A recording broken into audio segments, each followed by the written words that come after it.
Apa khabar semua? Baik ya? Ya, kabar baik ya. Okey, kalau teman-teman di sana kalau ada tengok semalam Royal Q ada buat update baru ya, update baru dalam aplikasi Royal Q, right? Dan ada banyak orang yang tanya saya apakah update-nya. Banyak orang tak faham ya. So kita terus ke sana aja ya. Okay, di sini kalau boleh tengok ya. Sekarang saya ada 3 trading, 3 position yang masih tengah jalan, okey. Dan contohnya kalau saya tekan di Bitcoin ya, Pak. Okey, kita bisa tengok di sini kita ada hutang sell, buy, sub-bin mode dan stop margin call ya. So saya akan explain satu persatu ya. Ini sell ini sebelum ini kalau masih ingat sell ini adalah sebelum ini namanya liquidation. Pernah dengar ya? Ya, liquidation atau clearance dulu ya. Clearance, selepas tu liquidation, sekarang namanya sell. So kali ini perusahaan Royal Q ada update app-nya, bagus kali ini kerana contoh ya Pak, ini harga average yang saya masuki ya, ini. Tapi waktu sekarang harga Bitcoin 33,670. Bentar ya.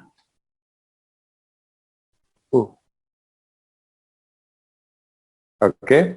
Dan di bawah sini kita bisa tengok sekarang posisi saya ini sedang dalam loss negatif 6.25% ya. Okey. Dan di sini apa yang kita bisa buat sekarang ya Pak. Contohnya kalau saya mahu jual posisi saya, contohnya saya mengatakan waktu harga datang kepada 32,500, saya tak mahu pegang posisi ini. 100% saya mahu jual. Saya bisa letak harga stop loss. Ya. Tapi teman-teman harus ingat ya, di sini kalau kita buat stop loss bermakna kita betul-betul akan ada kehilangan wang ya. Kita akan lose money. Kerana ini bermakna kita stop loss. Dan kalau kita tak tahu harga apa di sini, kita bisa aja tekan di sini, butang ini, untuk kita jual pada harga market. Bila harga market, sistem akan terus jual pada harga yang ada di sana sekarang, Pak. Okey? So ini adalah sell sepertinya ya. Lepas tu kita ada buy. Buy ini dulunya namanya replenish ya. So sama aja seperti tadi, sini pun kita bisa letak harga. Contohnya bila harga datang ke 32,500, saya mahu menambah lagi $100. Sorry ya. Saya mahu menambah lagi $100 dalam posisi saya ini. So, saya hanya tekan confirm dan di bawah sini kita bisa tengok yang posisi saya ini masih tunggu di sini. Dan kalau saya tak mahu jalankan, saya bisa aja cancel. Tekan cancel aja. Ya. Okey, ini untuk itu. Tapi lagi satu, kalau tengok, kalau contohnya saya tak tahu lagi harga apa yang saya mahu masuk. Okey. Tak tahu. So, saya bisa aja tekan market dan letak $100 dan sistem akan terus beli pada waktu sekarang. Ya. So, ini adalah yang butang buy dan sell ya Pak. Okey. Okey. Dan selepas itu kita ada stop margin call. Okey, ini yang stop margin call ini apa fungsinya? Sebelum ini kalau contohnya kita buat trade setting, kita ke margin configuration ya sini ya. Okey. Sebelum ini kalau kita di sini kita kalau mahu contoh ya harga udah turun sehingga sini atau sehingga sini dan saya tak mahu lagi menggunakan USDT untuk membeli posisi ini, biasanya saya buat apa sebelum ini adalah kita akan terus ke pause. Kita pause saja ya. Tapi masalah dengan pause, waktu harga udah naik dan kita agak buka agak on balik, kita akan rugi ya, kita akan rugi. Okey. Kerana itu kita harus on kan. So sekarang perusahaan udah bagi butang stop margin call ini di mana kita tekan stop margin call, confirm aja. Nanti apabila udah tekan ini, Dia tak beli yang margin call di bawah itu, dia tak beli, dia stop di sana. Sehingga kita on balik. Kita bisa on balik pun. Ya Pak? Faham ya? Okey. Sekarang di sini kita tengok ada sub-bin mode. Ya. Sistem mengatakan whether to switch to sub-bin, tukar kepada sub-bin mode. Ya. So untuk sub-bin mode,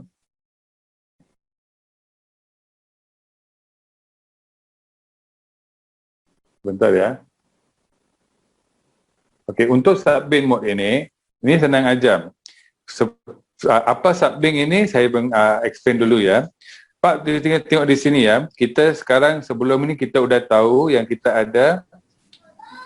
Sebelum ini kita ada yang ini yang harga kita masuk. Ini limit yang kita mau buat margin call yang di bawah.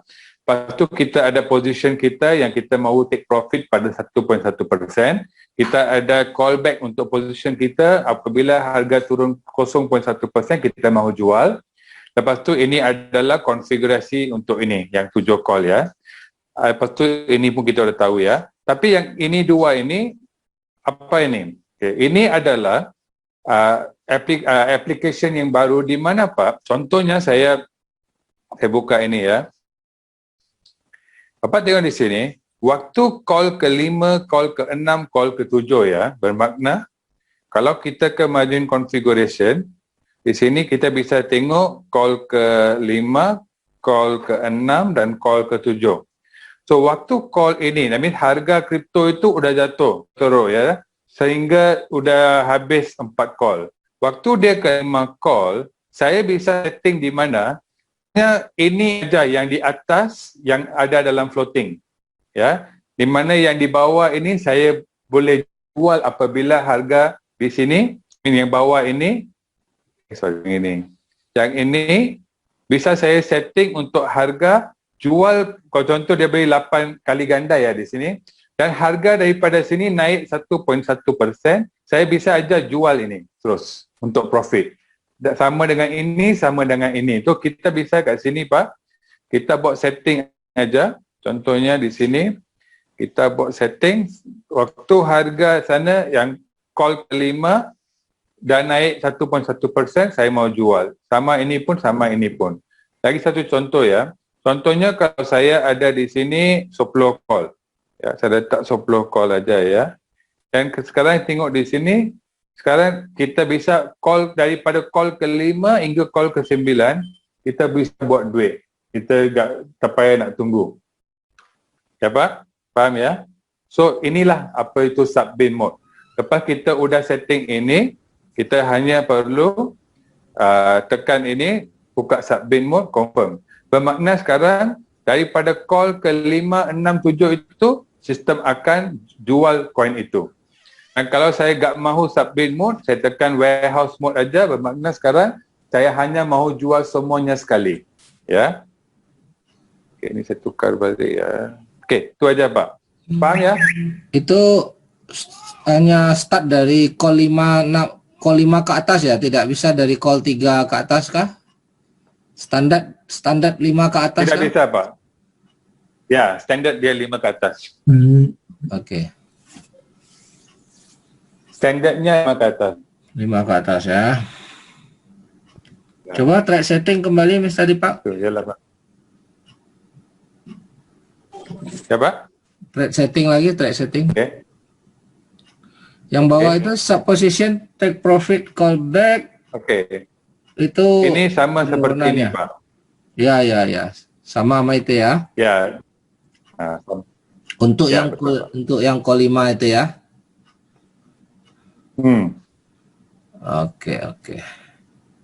Oke, ada menu lain kah yang baru? Itu aja Pak. Oke. Dan ini hanya untuk sesiapa yang guna Android bisa lihat ini. Yang guna iOS belum lagi ya. Oh gitu. iOS belum ya? Belum. Hanya yang Android udah update. iOS masih seperti dulu. Oke. Mr. Dipak, kalau ada yang pakai Huawei ya, handphone ya yang tidak menggunakan Play Store gitu ya, macam mana dia boleh install? Susah Pak, kerana untuk yang guna Huawei, baru ni ada satu case, bila ada update baru, dia tak bisa cepat masuk Huawei, Pak. So, orang yang pengguna Huawei itu lambat dia mau guna apa-apa aplikasi. Pak Herman, ini saya pakai Huawei nih, P30 Mate. Oh, oke. Normal Pakai kah? Huawei. Tapi Ini menu baru. Android. Iya, ini punya saya Huawei P30 Mate Pro. Sudah saya update, muncullah ini menu ini yang terbaru ini. Oh, update ya dia ya. Udah bisa update ya. Iya. Tapi ada jenama yang lain yang Huawei tak bisa, Pak. Oh, mungkin begitu. Tidak semuanya Huawei kali ya. Belum semua ya, yang mungkin yang sudah standar sama Android aja kali ya. Iya. Ya. Oke. Ya mungkin begitu, karena Huawei kan bukan Play Store atau iOS. Ya dia bikin operating system sendiri kan. Iya, Huawei Gallery. Oke. Ya, ada yang lain mungkin teman-teman mau nanyakan ke Mr. Dipak tentang aplikasi atau tentang market. Sebelum masuk ke market kita cerita aplikasi dulu deh. Jadi kalau ada pertanyaan tentang seputar aplikasi, tentang menu baru, silakan.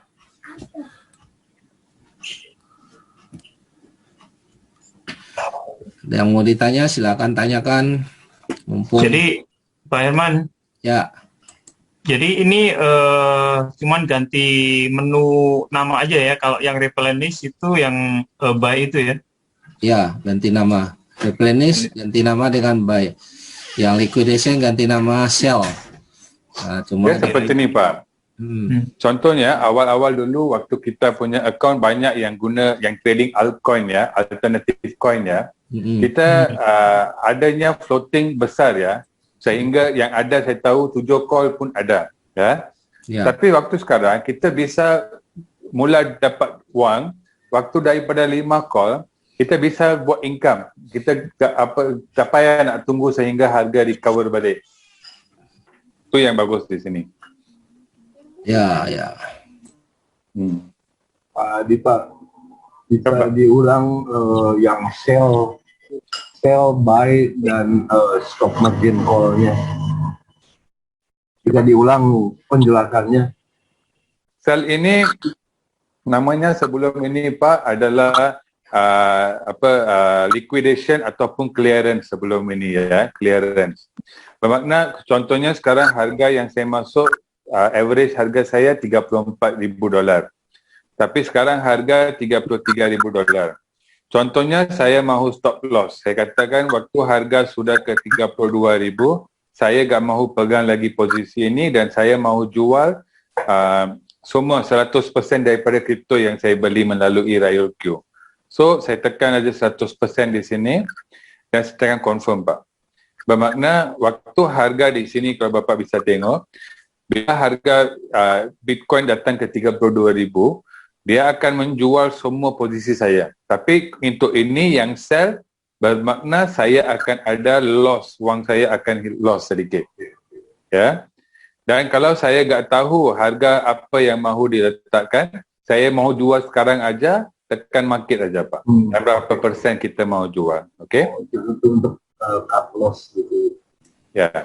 Itu hanya untuk harga bawah kah atau bisa kita setting juga untuk jual di harga yang lebih tinggi, misalnya di harga 37.000? Untuk cut loss aja ya. Jual? Itu kan jual kita ada 1%, Pak. Oh, jual bisa. Contoh ya. Ini masih buy. Yang sell masih tadi. Boleh. Yang sell tadi bolehkah jual di harga lebih tinggi, 40.000 misalnya, ya.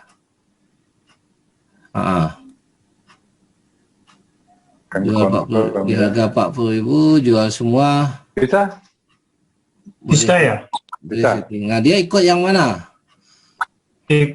Ikut harga berarti trigger price-nya tetap jalan setelah harga 40.000. Ya. Oke, ini ada tulisan trigger price. Jadi setelah 40.000 kena baru trigger price-nya hidup. Oke. Dan yang stop margin call ini bye. Yang baik ini Pak, untuk kita mahu menambah wang dalam posisi kita. Contoh, saya mahu tambah di sini, contoh saya kata waktu harga datang kepada 32,000, saya mahu tambah dengan $100 untuk posisi ini, dan sistem akan menunjukkan bahawa saya punya harga average akan jadi 33,800 kalau saya membeli pada harga 32,000 sebanyak $100. Kalau okey, saya tekan confirm aja Pak. Ini ada ordernya. So waktu kalau harga 32,000 Bitcoin turun ke sana, $100 ini akan dibeli. Faham ya Pak? Ya. Okay. Kalau saya mau beli sekarang aja, tekan market aja, dan letak berapa harga yang kita mau masukkan. Itu aja Pak. Siap. Terima kasih. Oke, di chatting ada yang nanya cara ikat Binance dengan Royal Q. Itu ada videonya ya, sudah ada rekaman videonya, nanti kita kirim di grup atau boleh minta sama upline-nya cara ngikatnya.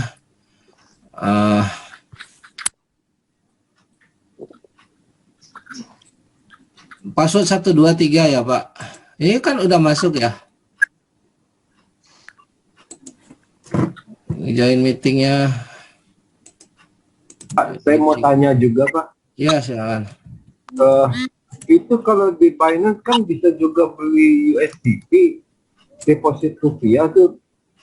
Bisa Ya. Pak? P2P kan bisa digunakan, itu menggunakan bank.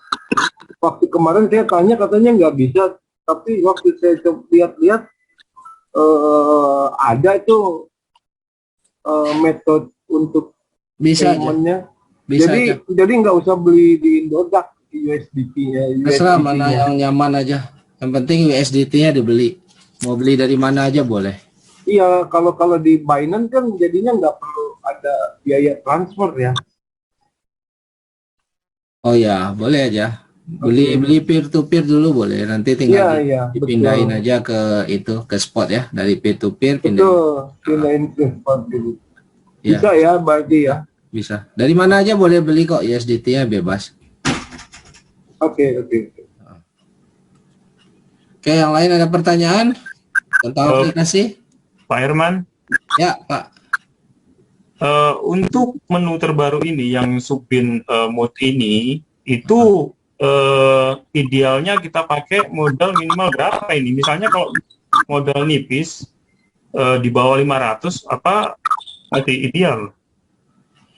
Misalnya. Tergantung settingannya, dia sub ini kan untuk call 5 ke atas ya. Untuk call 5 ke atas tuh? Ya. Untuk call 5 ke atas biar bisa ngambil profitnya dulu sedikit demi sedikit, itu maksudnya. Iya. Bebas lah. Mau tunggu dulu semuanya closing atau mau dipecah, bebas. Jadi intinya kita diberi kebebasan lebih leluasa aja sih dalam settingan strateginya. Iya, mestinya itulah. Boleh minta usulan nih, Ya. Pak Herman, untuk masalah settingnya, bilanglah dengan modal 200, 300, 400, settingannya bagaimana untuk bisa main misalnya lebih dari 2 kripto atau gimana? Settingan itu sebenarnya tergantung situasi market ya Pak ya, kalau menurut saya ya. Karena settingan nggak bisa fix sebenarnya. Kalau kita ambil settingan fix, sementara market kan berbeda-beda, hasilnya pasti beda-beda. Enggak, maksud saya secara globalnya nanti disesuaikan dengan kondisi marketnya gitu. Tapi maksudnya settingan secara global, oke, bilang misalnya depositnya 300 untuk main 3 mata kripto, ini loh kira-kira settingannya yang paling optimal begitu. Iya. Jadi kita nggak bisa bilang settingan optimal karena di saat market trennya up, bisa up sekuat apa strongnya, ya settingannya beda. Di saat kita, jadi Dan ini pun ya tidak ada satu settingan yang boleh dibilang paling tepat ya, karena setiap orang punya cara masing-masing dan setiap strategi ada kelemahannya masing-masing. Jadi kalau ada orang bagi 3, oke, di saat trennya up semua dia bagi 2 kali modal aja juga boleh ya, jadi hasilnya bisa lebih maksimal. Tapi di saat market berbalik arah, ya kita boleh bagi 5, bagi 7. Jadi 7 call bagi 5 call itu di saat market turun. Nah, kalau di saat marketnya sideways, ya mungkin kita ambil 3 sampai 4 tapi mainnya one shot aja, turun lagi beli lagi, seperti itu Pak kira-kira. Ya, maksudnya itu kira-kira Pak, tekniknya diinfokan kira-kira kalau ininya opsinya begini. Ya, oke, kita Settingannya kira-kira begini. Mr. Dipak boleh kasih tips strategi Betul. dalam trading ya. Strategi tips dan strategi dalam Oke. Kita minta Mr. Dipak untuk bagi strategi dulu. Oke, Mr. Dipak, mungkin bisa lihat market sekarang, strategi apa yang bagus, nanti saat market up bagaimana strateginya, saat market turun bagaimana strateginya. Dan mungkin Pak Herman bisa ditaruh di grup, jadi semua orang bisa lihat, oh paling tidak sebagai guidance-nya kalau ini kondisinya begini, ini loh kira-kira settingannya. Ya. Oke, nggak apa-apa, Mr. Dipak boleh bantu Ya, kali ini terima bagi kasih. tips. Ya, Ya Pak, sebentar ya. Pak Mr. Dipak bisa paham pertanyaannya? Paham Pak, paham. Oke, ya silakan. Mau tahu tips ya. Jadi Ya. seperti ini Pak. Oke, kalau saya sebelum ini pun, kalau tak silap meeting yang sebelum ini pun saya udah kata ini. Tapi saya akan beritahu lagi sekali ya. Kita ada, sini kita di market ada tiga cara Pak. Satu, waktu market tengah naik, ya, uptrend. Lepas tu ada yang side trend dan ada yang downtrend, kan? Ya. Downtrend itu waktu harga turun, side trend itu waktu harga di satu range aja ya. So untuk setting kita, waktu uptrend itu kita bisa aja gunakan 15 hingga 20% daripada wang kita untuk buka posisi, okay? Tapi waktu side trend kita harus hanya guna dalam 6 hingga 7% daripada wang kita untuk buka posisi. Okey. Dan waktu downtrend Pak, kita harus bawa lagi kecil. Bermakna kita harus tukar ke one shot dan bawa sehingga 3 hingga 4% dari wang kita yang kita gunakan untuk kita mahu buka posisi. Faham tak? Okey. Ya. Kerana di sini kalau kita ikut ini, tak ada floating. Masalahnya mungkin income kita kecil waktu downtrend, tapi kita masih akan ada income. Ya. Dan paling penting, kalau tanya saya, apa yang saya tengok di sini, kalau kita trading Bitcoin dengan Ethereum aja, udah bagus Pak. Seperti rekening ini sekarang ya. Saya ini cuba test saja, kalau rekening trade dengan Bitcoin Ethereum, senang aja. Kerana Bitcoin ini gak bisa turun sehingga 10-20% sehari Pak. Ya, dia turun 3-4%, mungkin 7%, lepas tu dia naik 3%, lepas tu dia turun. Apabila dia naik 3%, kita bisa ambil profit kita dan keluar daripada posisi itu. Faham tak Pak? Ya. Ya. So, itu yang paling penting sekarang. Bermakna waktu uptrend, kita bisa aja pakai 15 sehingga 15% wang kita untuk buka posisi. Tapi waktu side trend, kita pakai dalam 5-6% aja. Tapi waktu downtrend, kita harus pakai 3-4% aja Pak untuk buka posisi kita. Itu posisi awal kan? Ya, posisi awal. Pertanyaannya juga, mau setting berapa call kah waktu uptrend, mau setting berapa call waktu sideways, berapa call waktu downtrend, nah gitu lah.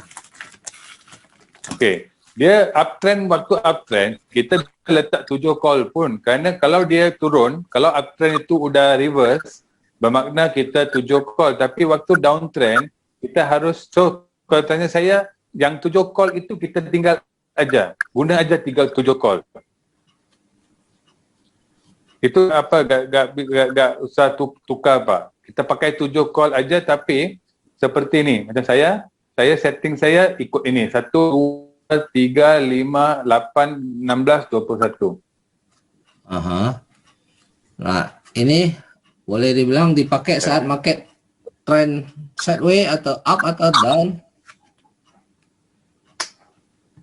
Ya. Siapa? Ini satu dua Saya. tiga lima. Ini marketnya kita Dalam ambil. semua market saya pakai. Dalam semua market kah? Jadi hanya bedakan persentage awal aja. Semua market. Iya. Settingan tidak diubah ya. Saya ikut tak ubah Pak. Kerana waktu uptrend, bermakna kalau market tengah uptrend, dia gak turun saya sini. So saya gak risau kat sini. Tapi uptrend, kalau seperti ni, contoh uptrend, seperti ni, dia bisa pun turun ke bawah selepas sini udah kalau ada resistannya. So kalau dia turun di sini, saya harus beli. Betul tak? Supaya buat average harganya. So kalau tanya saya, setting ini tinggal aja, jangan tukar setting ini. 7 call dan ini yang di sini kita bisa ikuti aja apa yang kita mau ikut. Oke. Tapi kalau modalnya nggak cukup 7 call, kalau kita di uptrend kita kan bagi 15% kita open, berarti uang nggak cukup 7 call. Hah? Kalau kita setting di uptrend modal awal kan 15% tadi kan, Ya. berarti dana kita nggak cukup 7 call. Tapi kalau uptrend, kita memang dia agak turun 7 call Pak. Ya. So kalau kita dah setting, hanya kalau kita dah tahu market tengah down, at least kita tahu setting, okay, untuk Bitcoin dengan Ethereum aja ya. Dia kalau turun sini, dari sini dia akan naik balik sedikit, at least 3% dia akan naik balik dulu. Dan di sini kita bisa ambil profit dulu dah. Ya. Ya.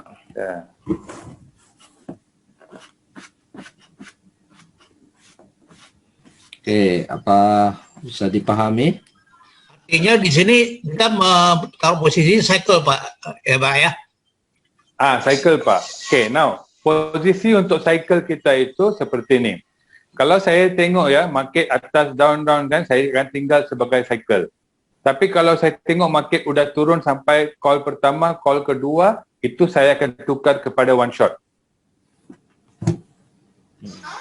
Oke Pak, oke. Faham ya?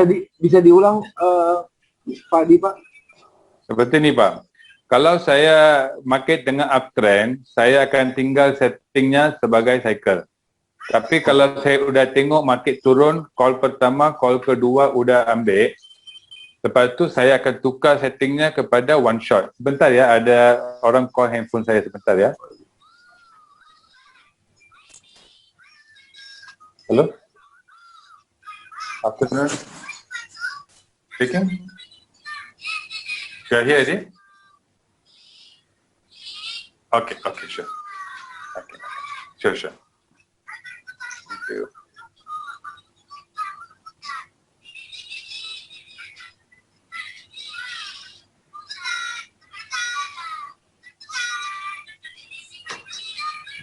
Faham ya, Pak? Ya. Bermakna waktu dia turun di sini, saya tengok udah 2 call, saya akan tukar ke one shot. Lepas tu saya akan tengok market dulu, bagaimana market. Kerana biasanya Bitcoin kalau turun 2 call akan naik balik sedikit. Itu confirm. Oh, itu untuk kasus Bitcoin ya? Bitcoin dengan Ethereum, Pak. Dua itu ya. Yang lain saya belum. sekarang saya coin lain gak trading, Pak. Oke. Karena market seperti ni ya, saya lebih suka kalau guna Bitcoin dengan Ethereum aja. Lalu buy pertamanya Bitcoin sama Ethereum boleh berapa itu? Minimal 10 ke berapa? Ikut Tidak modal, Pak. Berapa modal, Pak? Maksudnya? Ikut modal. Berapa dana, Pak, dalam Binance itu?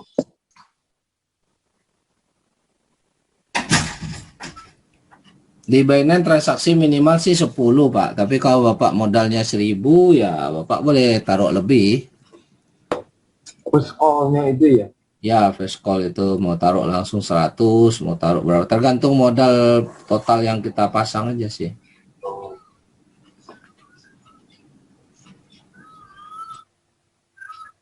Ya, Pak. Oke. Pak, yang sebaiknya untuk meletakkan Bapak kan nih 1, 2, 3, 5, 8, 16, 21. Ya, Itu bagaimana yang sebaiknya? Seperti Bapak katakan tadi di Bitcoin dan Ethereum, memang tergantung juga dari modal. Kalau mamanya kita bisa melihat kan, kalau mamanya seperti kata analisa Bapak, atau mamanya kita lihat sebelum ini, dia sampai yang turunan kedua, dia akan naik lagi. ya betul.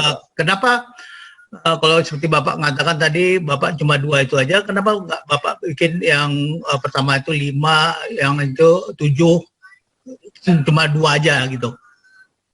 Oh, itu nggak tahu lah Pak, karena saya buat setting ini kerja bagus. Karena itu apabila satu setting itu udah kerja bagus, saya nggak bisa tukar punya Pak. Oke. Ya. Ya. Kita ikuti apa yang udah sukses ya. Kita jangan tukar apa-apa. Itu aja. Ya. Oke Pak, makasih. Ya. Kalau mau tukar sih bebas sih Pak. Cuma ini settingan ini dipakai dari pengalaman aja sih sebenarnya. Ya betul. Itu dia Pak, experience-nya itu yang penting. Pak Herman, bagi saya Pak Herman, saya keluar dulu 10 minit ya. Saya mau pergi ambil daripada ada barang datang ke rumah. Sebentar saya datang balik ya. Oke. Oke, menjelang kita tunggu Mr. Dipak kembali, mungkin ada pertanyaan yang mau kita diskusikan.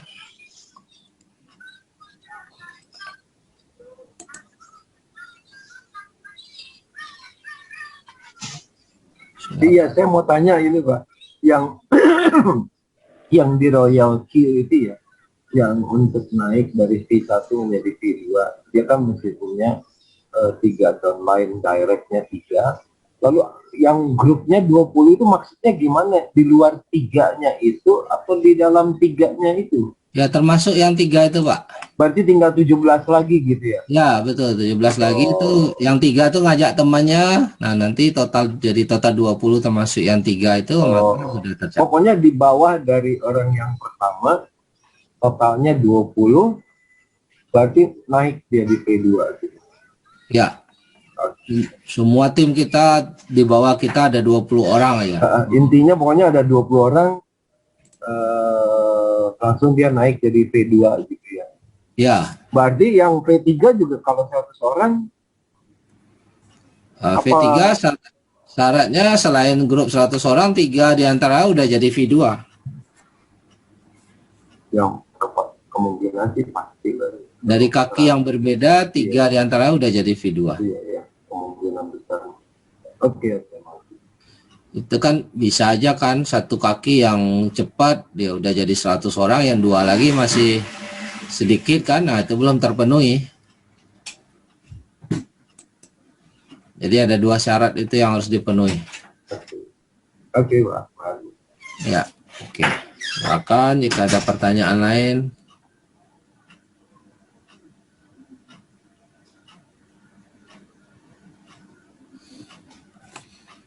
Yang mau ditanya?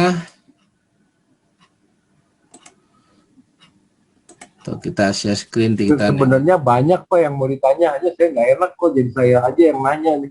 Nggak apa, nanya aja Pak, mumpung kita nunggu. Nah, berhubungan dengan ini Pak, yang trading view diagramnya itu yang saya mau tanya Pak. Ya. Kebetulan Bapak udah bukain ini. Ya, nggak apa-apa Pak, silakan. Nah, itu ngeluarin chartnya itu.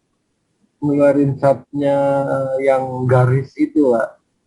Itu gunanya apa? Untuk kan tujuannya memudahkan kita ambil posisi gitu ya. Kapan kita harus... Pertanyaannya yang mana? Yang ini candle? Yang bukan candle Pak. Fibonacci. Yang garis hijau. Ya, ini Pak, di sini ambilnya nih. Nah, itu menandakan apa gitu Pak? Ini di sini ambilnya. Itu menandakan apa? Nah, ini sebentar saya jawab ya. Jadi market itu Pak, dia berjalan itu, dia biasanya ada tempat persinggahannya. Ini pola di dalam kebiasaan trading. Nah, kita tarik garis dari sini, ambil Fibonacci trace ini ya, ini retracement Fibonacci, kita tarik, kita pindahin lagi jadi candle biar enak nengoknya. Nah, market itu biasanya dia ada kecenderungan tempat berhenti. Setelah dia bergerak, dia akan berhenti dulu. Artinya gini, ini yang istilahnya disebut dengan support and resistance. Nah, kita lihat ya garis bawah ini ya, market yang paling bawah dulu ya Pak ya. Ini kayak contoh ya. Nah, ini nih kita garis ya ini ya. Sebentar. Saya kunci dulu, guys.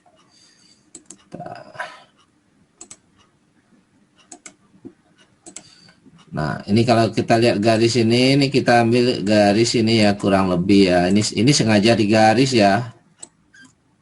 Nah, kurang lebihnya garisnya di sini. Market itu dia ada kecenderungan ya di posisi-posisi tertentu dia akan antri dulu Pak. Coba ya kita lihat ya. Ini market sempat mau jebolkan garis ini toh. Nggak jadi dia naik. Terus dia coba lagi, nggak jadi naik. Nah di sini mau coba jebolkan lagi nggak jadi naik. Ini juga mau coba jebol lagi nggak tembus naik. Ini juga coba jebolkan lagi nggak tembus naik. Artinya di sini adalah garis support ya, garis support yang kuat. Apa yang dimaksud dengan garis support? Artinya di posisi harga segini itu banyak orang yang antri mau beli. Jadi ada tembok. Jadi banyak orang yang nunggu di sini ngantri mau beli di harga murah, di harga 30.000 ini. Nah, jadi ini kan kalau kita bicara market jual beli kan ada penjual, ada pembeli kan. Nah, di saat harga ini lebih banyak pembelinya daripada penjualnya sehingga dia nggak tembus. Jadi dia naik lagi ke atas. Terus tiba-tiba yang di atas sudah merasa profit jual sampai di sini terhenti lagi karena pembeli di sini juga banyak naik lagi. Nah, ini dia mondar-mandir di sini. Demikian juga di sini nih garis atas ini nih. Di saat orang buy sampai di sini mantul ke bawah. Artinya di harga segini banyak yang mau jual karena dia mungkin sudah beli di bawah ada profit sampai di sini dia mau jual. Turun lagi. Kemudian orang buy lagi di sini nggak kuat lagi jual pada naik.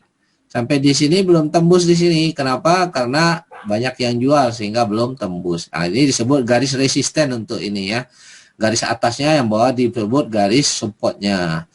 Nah, jadi dalam trading tuh orang selalu memantau nih apabila garis ini tembus ke atas, maka dia akan berlanjut ke sini. Akan berlanjut ke resisten di atasnya. Nah, kita lihat nih Fibonacci ini perkiraan ya, tergantung kita tarik dari mana, atau kita tarik garis manual pun juga boleh nih. Dari sini nih kita lihat di mana berhentinya nih. Ini kalau Bapak lihat garis ini ya pakai sistem garis. Nah, ini di sini naik, dia turun ya, artinya berhenti di sini nih. Ada kemungkinan nanti market akan berhenti dulu di sini, mantul dulu di sini. Kalau kita tarik garis, dia akan koreksi dulu ke bawah baru naik lagi. Artinya banyak orang kalau seandainya Bitcoin naik nih, kita lihat harga sekarang aja dari sini ya. Yang ini nih. Nah, ini sekarang nih. Nah, kemungkinan di garis terbawah ini kalau dia turun lagi sampai ke sini, maka orang akan rame-rame buy di sini. Kenapa? Karena udah berapa kali di harga ini dia naik. Ya, ada kekuatan yang cukup besar yang susah untuk ditembus ya. Tapi kalau bisa nggak suatu hari dia tembus? Bisa aja, tergantung mana yang kuat. Kalau dia tembus, maka dia akan berlanjut ke support berikutnya. Kalau kita lihat di mana support berikutnya, nah bisa jadi di sini, bisa jadi di sini. Nah, kita ambil yang terjeleknya tuh di sini. Nah, atau kita bisa jadi lihatnya dia hanya sampai di sini. Tengok ya, kalau kita ambil garis, nah dia hanya sampai di sini nih. Bisa jadi sampai di sini nih kita lihat nih. Nah, dia akan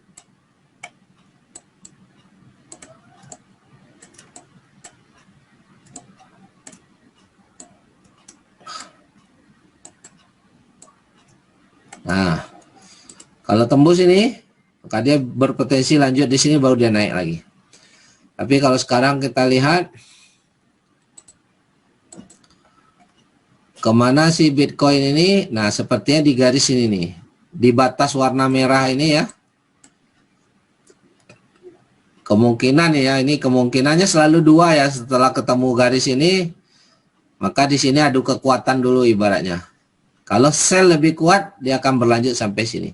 Tapi kalau di sini buy lebih kuat, maka dia akan mantul lagi ke atas. Nah itu. Jadi di dalam trading tuh adu kuat antara penjual dengan pembeli. Di saat yang jual lebih banyak, dia akan turun. Di saat yang beli lebih banyak di harga itu, dia akan naik lagi. Jadi kita harus lihat di mana garis temunya. Disitulah kita tunggu. Kapan sih saatnya kita beli ya? Tentu enaknya beli di saat bawah kan. Nah saat bawah itu ya itu di saat persinggahan ini. Nah kalau ditanya berdasarkan candle 4 jam ini kira-kira kapan dibeli ya? Di sini belinya. Bagusnya di sini. Tapi nggak selalu dia tercapai. Kadang-kadang dia nggak sampai sini udah naik lagi kan. Tapi kira-kiranya seperti itu ilustrasinya. Bisa dipahami, Pak? Ya, ya. Ya. Ya, oke. Jadi market tuh sifatnya seperti itu. Ada titik support, posisi supportnya, ada posisi resistennya. Artinya ada di ketahanan di sini ya. Ini kan kalau kita lihat historinya ini di harga yang di sini nih udah berapa kali mau dijebol nggak tembus-tembus kan? Nah. Pak, garis yang warna hijau itu apa namanya, Pak? Average atau average apa itu, Pak? Yang mana? Yang warna hijau, garis itu, Pak. Ini? Bukan, garis yang di diagram yang memotong candle. Iya. Itu merah. Merah dan hijau. Ini moving average ya Pak. Moving average ini indikator ambil di sini. Ambil moving average. Menyatakan bahwa spesimen surat-surat tersebut sudah benar dan siap. Ambil moving average cross. Ini untuk membantu kita membaca tren aja Pak.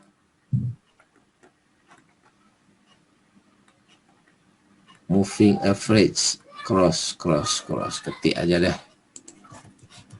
Nah ini persilangan MA cross nih. Yang merah dan hijau. Iya, merah hijau itu, oh itu jadinya yang hijaunya itu untuk bullish sama yang satu bearishnya gitu ya. Maksudnya gitu Pak. Trennya, ya. Tren naik atau tren turun? Iya, perpotongannya itu yang tanda plusnya itu ketemunya di situ gitu. Garis silangnya Pak. Iya. Jadi pada saat garis silang nih ada tanda plus nih kan? Berarti terjadi persilangan. Itu pertemuannya gitu antara ganti tren dan bearish sama bullishnya ketemunya di situ ya. Ya, nah ini contoh nih. Lagi sini naik. Nah bersilang dia kan berarti dari terhitung dari sini secara hitungan matematiknya dia nganggap ini trennya naik. Nah, dan kecenderungannya naik. Nah sampai di sini ketemu resisten nih. Ini kan resisten nih. Dari mana kita bilang resisten? Sebelumnya ada harga di sini juga. Nah ini nih. Nih ya, di sini bahkan dari sini nih ada harga. Nah makanya sama. Nah dari sini dia mentok nih, ketemu penjual yang banyak juga di sini. Jadi pembeli dan penjual itu biasanya rame-rame di satu tempat ya Pak. Tetap mereka ngumpulnya di titik-titik tertentu, ibaratnya dalam perjalanan itu ada terminal persinggahan lah ya. Nah, ketemu sini baru dia mantul. Nah, terjadi perubahan tren. Di mana dia akan mantul nanti? Ya, bisa jadi di sini nih. Ini garis bawahnya di sini nih. Bisa jadi. Nah, ini kan, ini pernah turun di sini, dari sini ke sini. Nah, kemarin Bapak ada ngegambarin persentase turunnya itu Pak, ngambilnya dari mana gitu? Ini Pak. Iya, oke. Rentang harga. Ah, itu iya. Nah, kita bisa tarik garis, nah kelihatan nih. Ya perhitungannya. 4,5%. Nah, ini kan. Nah, jadi Bapak bisa setting, klik kalau Bapak mau nungguin ya tunggu di sini di harga 32.387 baru perintahkan buy si Royal Q. Kita setting tuh yang tadi yang ditunjukin Mr. Dipak tuh. Iya, iya. Di 32.387 buy dah kita tinggalin. Begitu kena di sini maka dia akan buy karena kita prediksi kena di sini dia akan balik arah. Nah, itu. Ya akan balik dulu ke atas karena di sini ada Berarti first call-nya dikosongin dong ya, yang 10 pertamanya itu. 10 itu kan nilai dolarnya Pak, bukan harganya. Iya, $10. Oh, iya. Ya, ini kan artinya Oh iya, oke. beli $10, tetap beli $10 di harga 2387 gitu. Hanya, Bahasanya seperti itu. oke, ya. Oke, makasih Pak. Tapi balik lagi kalau saya selalu berpedoman yang namanya market kan selalu naik turun, tidak usah panik selama kita mengerti karakter koin kita ini. Jadi kalau saya tidak terlalu berpedoman pada berita ya. Kenapa saya tidak pedoman sama berita? Karena berita hari ini bisa buruk, besok bisa bagus. Besok muncul lagi berita buruk, bisa lagi muncul berita bagus. Jadi berita itu kan selalu berubah-ubah. Nah, kalau saya berpedoman pada karakter ini, karakter yang tidak bakal berubah. Nah, ini hukum pasar supply and demand. Barang terbatas, hanya 21 juta. Oke, kita bicara jangka panjang. Barang terbatas, kalau permintaan naik, harga pasti naik. Ya kan? Tinggal menunggu kapannya. Oke. Nah, jadi nggak usah panik hari ini ada berita Cina melarang kek, Xianu melarang kek, ya nggak jadi masalah. Tapi ini barang nggak akan hilang di saat barang ini sudah habis. Sekarang ini produksi sudah 89%, tinggal 11% lagi sisanya. Nah, artinya penambangan pun sistem Bitcoin makin lama makin sedikit karena halving. Maka dipastikan Bitcoin ini secara hukum pasar ya, secara hukum pasar kedepannya pasti naik. Ya, walaupun hari ini turun, besok turun, minggu depan turun, bulan depan masih turun lagi, tidak ada masalah, tapi kedepannya dia akan naik kembali. Itu maksud dari circulating supply-nya 18 miliar 18 BTC. juta. 18 juta. 18.745.000 Bitcoin yang sudah ada di pasaran, yang sudah ditambang dan beredar di pasaran. Lalu yang maksimal supply total koinnya itu ada 21 juta jadinya ya. Ya, jadi hasil tambang itu maksimal hanya bisa ditambang 21 juta, setelah itu barang tidak akan nambah lagi di market. Tapi di bawahnya kok ada tulisan total supply 18 juta, lebih kecil dari maksimal supply. Ya, saat ini kan yang beredar baru 18 juta sekian. Oh, di circulating supply itu ya. Ya, sama. Di peredaran, ya. Makanya sama, ya. Oke. Jadi patokan ya berbeda. Jadi ada orang berpatokan dengan news. Nah, itu berarti dia bermain untuk jangka pendek, untuk lihat hari ini, untuk lihat minggu ini, ya kan, untuk lihat suasana hari ini dan minggu ini. Tapi kalau kita, saran saya di awal itu kita pilih dulu koin-koin yang memang punya nilai aset ke depannya, yang ke depannya akan naik. Jadi di saat kita sudah memilih, kita hanya main koin-koin yang berharga saja. Di saat kita salah mengambil keputusan pun, hanya masalah waktu dia akan naik, Pak. Berarti ini menandakan pembelinya kuat ya, peminatnya cukup tinggi. Oh iya. Jadi yang disarankan oleh Pak Herman, carilah kripto-kripto yang pembelinya itu peminatnya banyak. Gitu ya. Bukan hanya peminatnya saja, lihat karakter maksimal supply-nya, lihat karakter ini produksinya bagaimana. Nah, kayak contoh ya, ini dia mineable ya, artinya bisa ditambang oleh orang banyak, dia decentralized, tidak dikuasai oleh satu orang. Jadi prinsipnya gitu, dia tidak dikuasai oleh satu orang, kemudian dia terbatas. Nah, itu prinsipnya dalam memilih kripto. Tapi kalau kita lihat ya, salah satu koin yang rame promosinya saat ini, yang sering dibicarakan, ya promosinya luar biasa. Contohnya kita bilang Shiba ya. Nah, Shiba. Shiba ini tidak bisa ditambang. Nah, kalau tidak bisa tambang, siapa yang buat koinnya? Berarti ada orang yang mengendalikan produksinya. Ini disebut centralized. Jadi kalau Bapak, Monopoli jadinya ya. ya kalau ngikutin edukasi 3 hari yang lalu, itu saya ada jelasin materinya tentang decentralized dan centralized. Artinya ada satu orang yang menguasai. Maka satu orang ini bisa mengendalikan pasar. Ya, kita lihat lagi, maksimal supply-nya tidak ada. Nah, kalau maksimal supply tidak ada, dia bisa produksi sebanyak-banyaknya. Jual di market. Nah, saat ini dia sudah order di softwarenya, di sistemnya 1.000 triliun koin. Masih bisa dikoleksi nggak ini, Pak Herman? Payah itu mah. Jadi dia sudah beredar di market 394 Ngeri. sekian bilion ya. Iya. Berarti 394 Mengerikan ini. itu. Tapi dia masih bisa ngeluarin 60% lagi dan bisa nambah lagi loh ya. Karena tidak ada maksimal supply. Nah, artinya nasib kita ini tergantung si owner ini. Kalau tiba-tiba dia butuh duit, dia produksi terus dia jual, ya kita gigit jari. Harga bisa anjlok kemana-mana. Walaupun promosinya hari ini dia bikin teknologi A, teknologi B, itu kan baru cerita manis ya, cerita promo bagi saya tuh. Nah, kalau saya nggak berani pegang yang beginian karena masih spekulasi sifatnya. Kenapa kita lihat? Nah, kita lihat lagi di market nih, seperti apa sih dia ini? Nah, kita lihat di market supaya lebih terang ya. Teman-teman lihat di market. Ini koin ya, kalau bagi saya ini koin cocok untuk spekulan ya. Tidak untuk orang beli aset. Lihat nih. Hari pertama dia muncul tanggal 10 Mei langsung boom ke atas. Setelah itu langsung turun, bahkan lebih murah dari harga dia, harga awal dia. Nah, di hari pertama ini siapa yang dapat duit?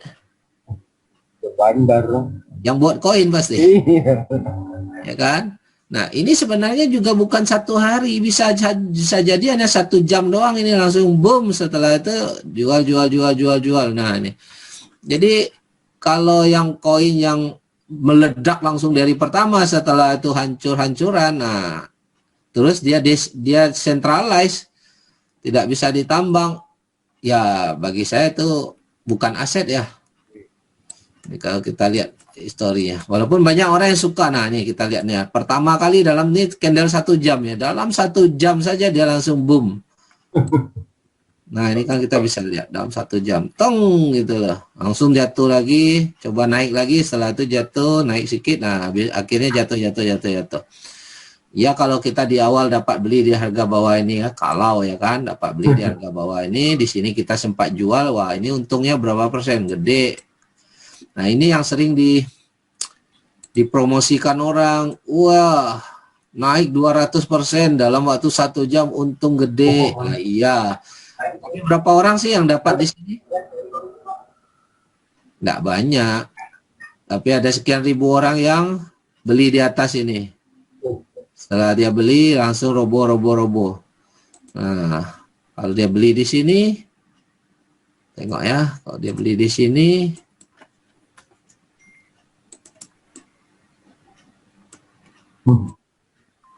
sampai harga sekarang ini berapa lama ini, dari bulan Mei tahun 21. Wah, 1 bulan yang lalu aja kan.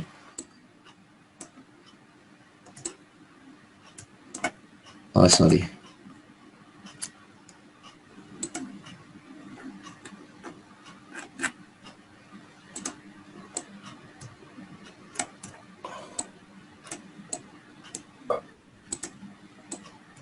nah kita tarik berapa persen ini? Penurunannya ya udah 84% ya, 80% lah. Jadi uang 100 juta hari ini tinggal 20 juta kalau dijual ya. Nah, pertanyaannya sih oke lah, kita bisa tahan, bisa simpan, tapi ada yang kapan ini akan balik ke sini. Nggak tahu, nggak jelas. Ya, tapi kalau Bitcoin orang bisa menaksirnya 1 tahun lagi nih akan sekian akhir tahun atau awal tahun akan naik ke sekian. Nah, itu masih bisa diukur karena barangnya terbatas, permintaannya nambah jelas. Tapi kalau ini kita nggak tahu siapa yang beli ke depannya. Terus tiba-tiba ownernya lagi banyak yang beli, cetak koin banyak lagi, dia mau serok duit lagi, dia sell lagi kan. Nah, ini yang berbahaya kalau yang centralized tetapi produksinya tidak terbatas. Nah, tapi kita bilang apakah semua centralized jelek? Ya enggak juga. Ada centralized yang bagus. Nah, kayak kuncinya gitu, kita baca di sini ya, kita lihat kayak Theta ya.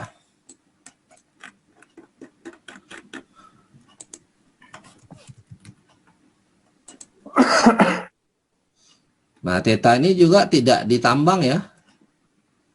Tapi kita lihat produksinya sudah selesai. Maksimal supply-nya 1 miliar, produksi yang sudah beredar juga 1 miliar, udah 100%. Kalau udah 100%, barang udah beredar, berarti si owner nggak bakalan cetak lagi, nggak bisa cetak lagi dalam sistem ini, nggak bisa diubah ini. Settingan ini begitu sistem jalan ini udah nggak bisa diubah. Konsep kripto seperti itu. Ya, kecuali dia mau buat versi 2-nya, berarti itu kita anggap koin yang berbeda ya. Kayak besok ada Ethereum 2 gitu ya. Nah, itu sudah beda koin sebenarnya. Walaupun sama owner. Nah, kalau dia udah maksimal supply, tidak ada penambahan produksi, berarti tinggal menunggu penambahan market, penambahan pembeli. Kira-kira. Jadi yang beredar yang dari situ-situ lagi ya, jual beli aja langsung laporan. Ya, barangnya itu aja. Ya. Kalau permintaan marketnya tambah besar, permintaan tambah banyak, promosinya tambah gencar, tambah banyak orang mau beli dan simpan, ya otomatis harga akan naik. Sederhana hukum pasar itu sebenarnya ya.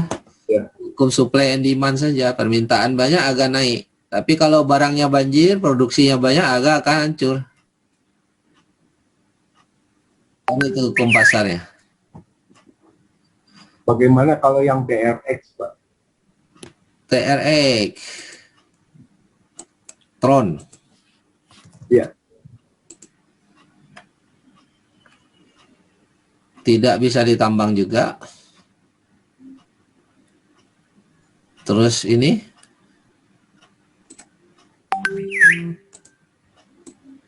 Jangan percaya dengan promosi.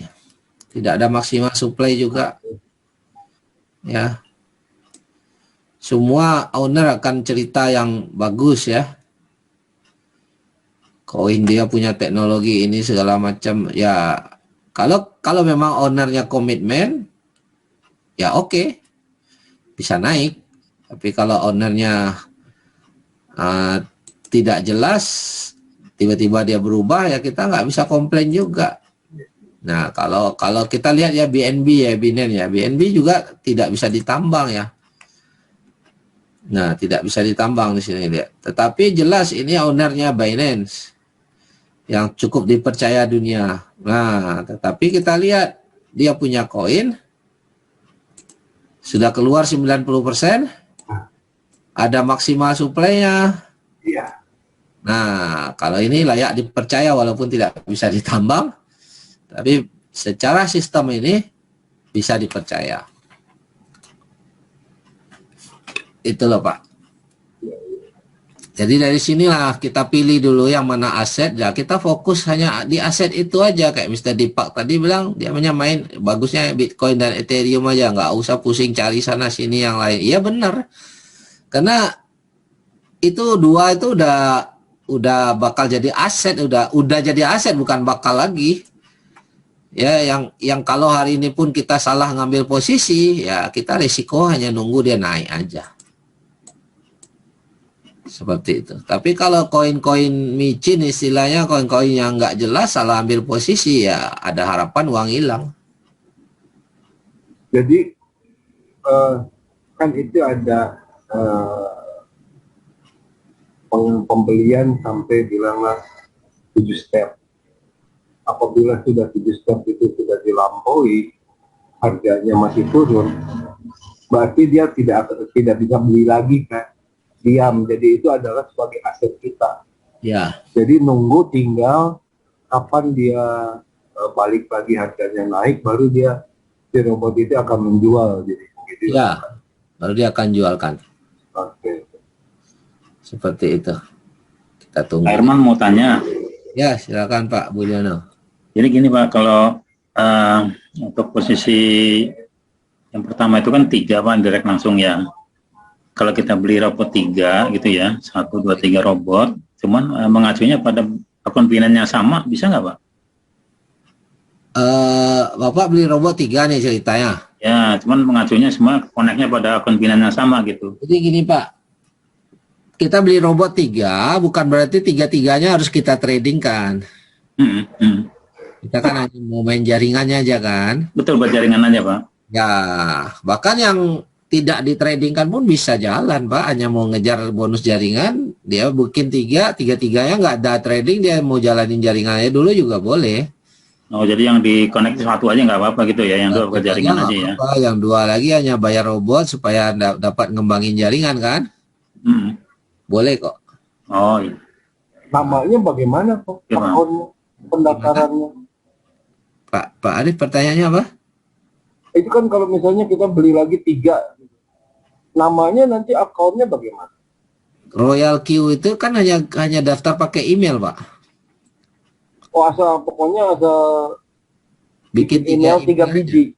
Email dan password ya. Lalu HP-nya, nomor teleponnya? Satu HP aja, tinggal logout dan login aja. Nggak masalah ya di satu nomor HP ini? Nggak ada masalah. Oh, hanya email saja ya? Ya, ini emailnya saja. Kayak contoh ya, ini saya lihatin ya. Saya masuk ke aplikasi, saya share screen nih. Nah, ini saya punya dari satu HP ya. Dari satu HP saya bisa login ke banyak akun nih. Nah, ini akun yang emailnya Herman Makmur. Nah, saya log out ya. Sorry. Ini. Nah, saya bisa log out. Saya boleh masuk ke akun yang lain, misalnya. Tinggal masukin aja, Pak. Iya. Nah.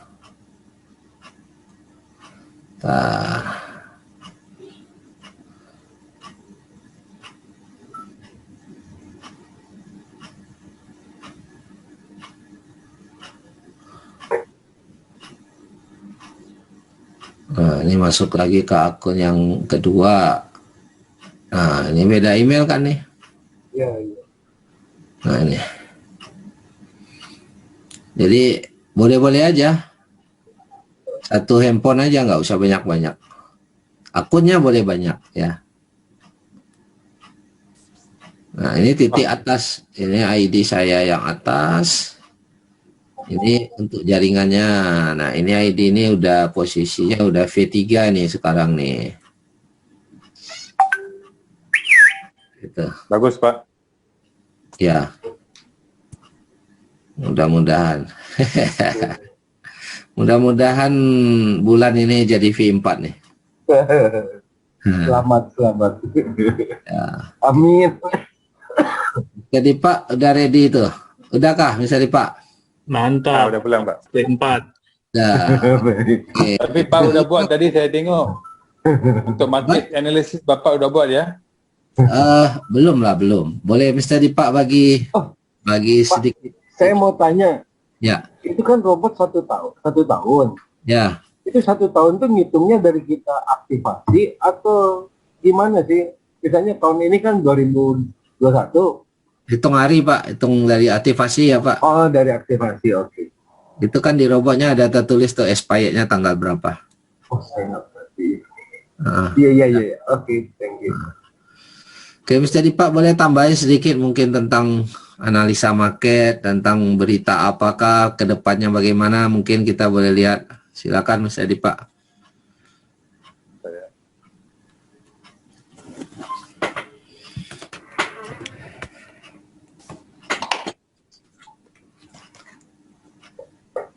So market ya Pak. Ya.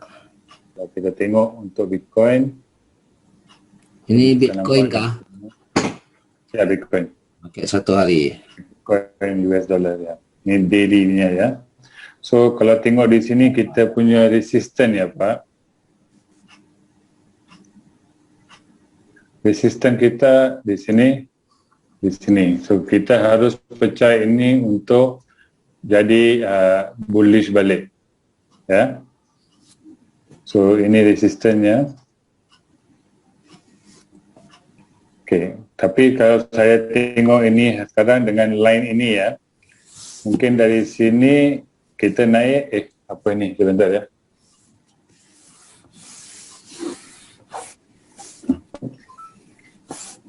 Okey. So dari sini kita naik ke atas, kita turun dan naik balik test support ini. Mungkin kalau kita pecah keluar daripada sini bagus Pak, ya. Kalau enggak harga akan turun balik ke sini. Itu masalah sekarang lah dalam market. Masih butuh waktu untuk break ke atas ya. Ya, ini harus break dulu baru bagus. Kalau enggak break susah. Market memang sekarang kalau Bapak tengok di sini, Bapak bisa tengok kat sini. Sebentar ya.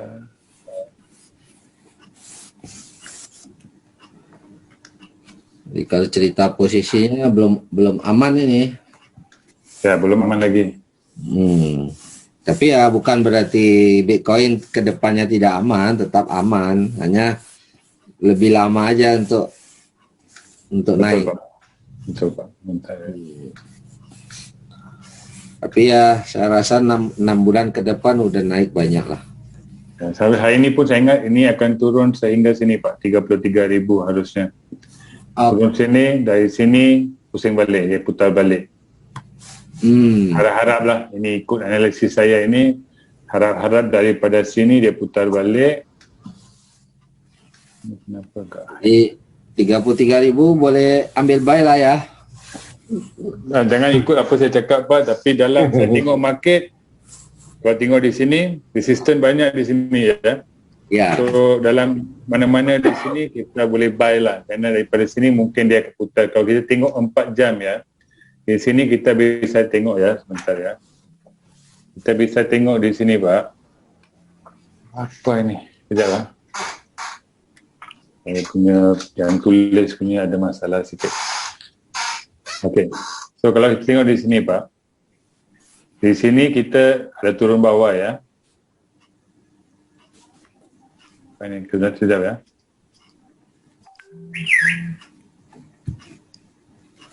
Okey, di sini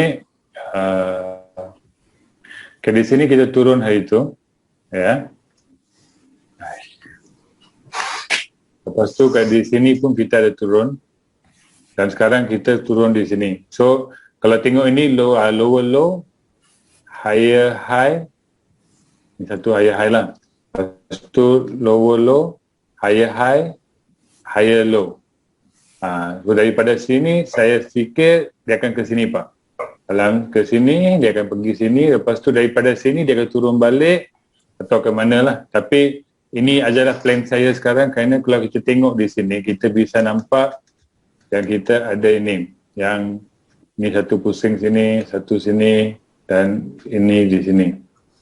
Dan atas sini kita ada yang ini dan kita ada yang ini. So higher low, higher high itu adalah structure dalam market ya. Dan kita bisa lihat di sini Pak. Okey. Dan kalau tengok sini kita ada support, sini ada support, sini pun ada support ya. So resisten, support di bawah ini.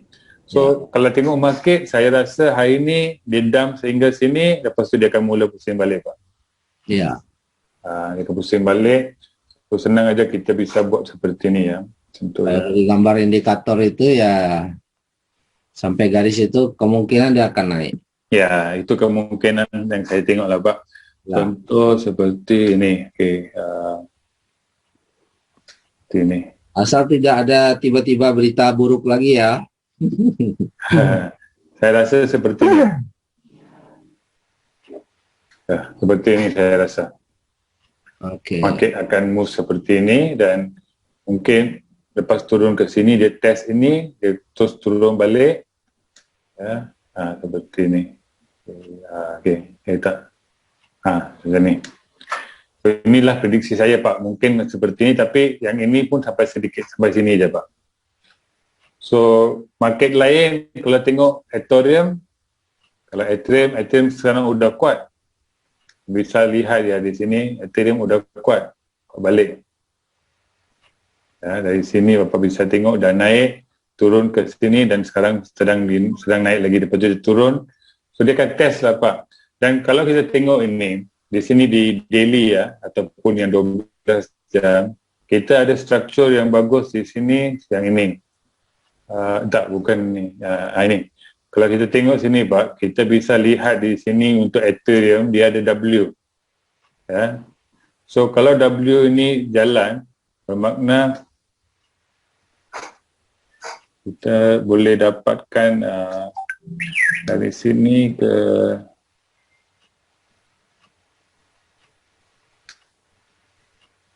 sini. So, mungkin Ethereum ada dalam beberapa hari ini boleh naik sehingga $2,500. Ya. Dari 2.200. 2.500 ya.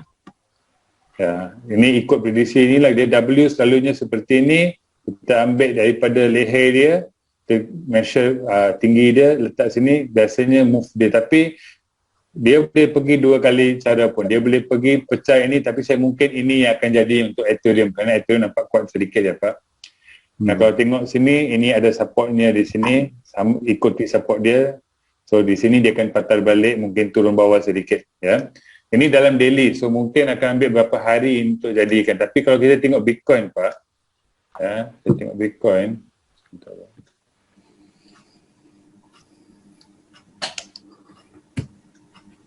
Bitcoin, kita boleh lihat di sini W-nya cantik ya. W-nya ini.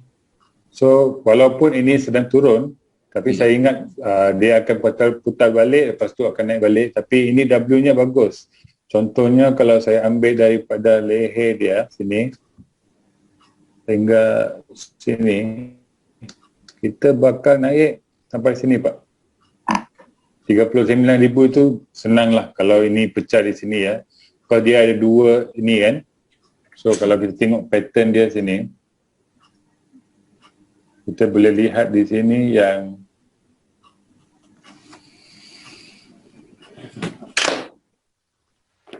kita boleh lihat di sini ya. So kita ada seperti ini W.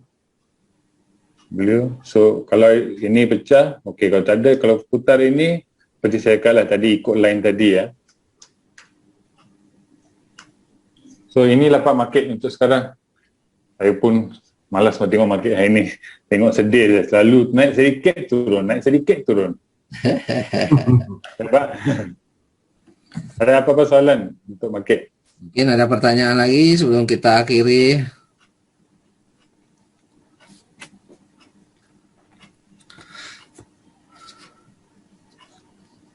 Kalau prediksi akhir tahun ini bagaimana, Mr. Dipak? Prediksi akhir tahun ini Pak, actually kalau kita tengok kan, Bitcoin ini harus ke 100,000 Pak. Tapi itu saya cakap, kalau sekarang dia dalam fasa 3, dia turun bawah, kalau kita tengok yang weekly ya. So dia turun balik, dia test kat sini. Sini kuat sangat, dia punya resistance sini yang paling kuat. Sini yang ikut dengan sini. So dia kuat. So di sini saya fikir senang Pak, kita mau naik balik daripada sini, boleh ada chance.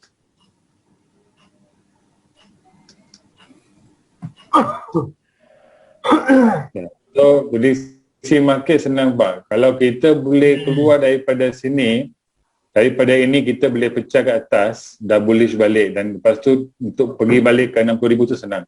Sekarang masalahnya kita senang collect di sini ya. Itulah masalahnya sekarang Pak. Tunggu dia tembus 40.000 sekian dulu ya. Baru dia akan laju ke atas itu. Betul, Pak.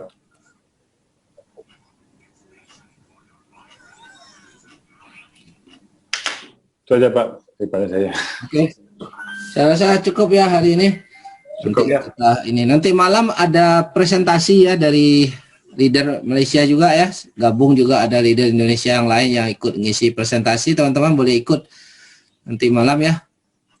Yang mau ikut. Linknya yang nanti tolong Pak ya. Nanti saya kasih linknya ya. Oke Pak. Di grup ya. Terima kasih Pak Herman, Pak Dipak. Thank you. Informasinya. Terima kasih Pak Dipak.